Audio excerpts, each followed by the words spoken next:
छुट्टी का दिन था। सुमन आज थोड़ा देर से उठी। फ्रेश होकर पहले उसने अखबार पढ़ा, फिर नाश्ता बना। पतिदेव के साथ नाश्ता करने लगी। नाश्ता करते हुए बार बार उसकी नजरें आगे बढ़ती हुई घड़ी की सुई और गेट पर थी। 11 बजने वाले थे, लेकिन अभी तक उसकी मेड गीता का कोई अता पता ना था। सुमन का दिल गीता के छुट्टी मारने की सोच जोरों से धड़क रहा था। गुस्से में बड़बड़ाती हुई अपने पति से बोली, आज संडे का दिन ही मिला था, इसे छुट्टी करने को बता तो देती। छुट्टी करने से पहले उसकी बात सुन उसके हस्बैंड के दिमाग की घंटी बजी और वह हड़बड़ाते हुए बोला, सॉरी यार, मैं बताना भूल गया। कल वो मुझे बताकर गई थी कि आज छुट्टी पर रहेगी। अपने पति की बात सुन सुमन का चेहरा तमतमाता गया। ये क्या बात हुई भला? पहले बता तो देते, मैं जल्दी उठकर कम से कम कुछ काम निपटा लेती। अब करवाना आप भी मेरे साथ, अकेले मुझसे नहीं होगा।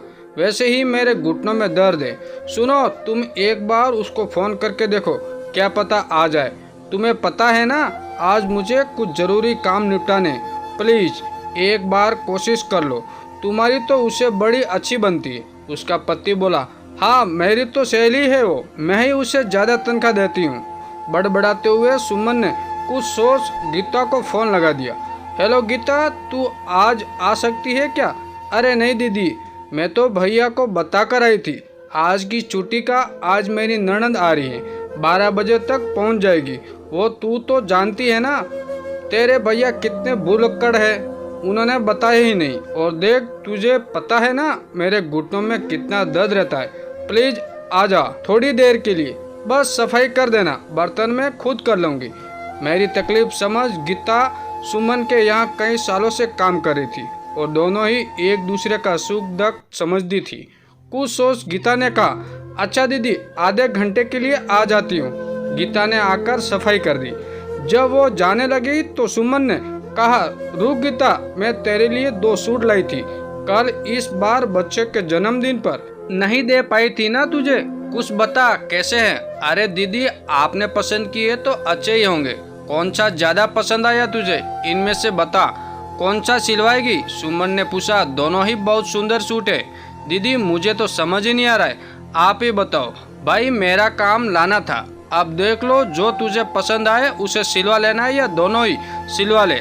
अच्छा चल, तेरी ननद आ रही है ना, उसे पसंद करवा लेना, सुमन ने कहा। नहीं दीदी, अपनी ननद को तो मैं दिखाऊंगी भी नहीं। क्यों, क्या वो लेगी नहीं इसलिए? सुमन बोली, अरे नहीं दीदी, ये बात नहीं है। उसे नहीं पता ना कि मैं घरों में साफ सफाई का काम करती हूँ। अगर उसे पता चला तो उसे अच्छा नहीं लगेगा। ये सुनकर, क्यों गीता, क्या बुराई है इस काम में? मैं भी तो नौकरी करती हूँ। आपकी बात सही है दीदी, आप तो ऑफिस जाती हो, हमारे काम तो सब छोटा समझते हैं ना। गीता बोली, मैंने तो ईमानदारी से किया गया कोई भी काम छोटा या बड़ा नहीं होता। गीता, छोटा बड़ा तो उसे हमारी सोच बनाती है। अच्छा तू ही बता, पहले तो तेरे आदमी को भी पसंद नहीं था कि तू ये काम करे, लेकिन जब घर में आमदनी बढ़ी और रहन सहन हुआ अच्छा तो उसकी सोच बदली ना। और रही मेरी बात तो सुन, हम भी कोई खानदानी रईस नहीं थे। मेरी मम्मी सिलाई कढ़ाई करती थी और मैं उनकी मदद करवाती थी। हाँ, उन्होंने हमारी पढ़ाई की ओर बहुत ध्यान दिया, जिसके कारण आज मैं यहाँ पर हूँ। तू भी अपने बच्चों को अच्छे से पढ़ा लिखा, जिससे कि वो भी अच्छी नौकरियों पर लग सके। लोगों का क्या है, वो तो कुछ भी कहेंगे। ये तुम्हें देखना है कि तुम अपने परिवार की बेहतरीन के लिए क्या कर सकती हो। काम कर रही हो तो हाथ में 2 पैसे हैं। तुम अपने काम को छोटा समझोगी तो लोग तो बातें और बनाएंगे।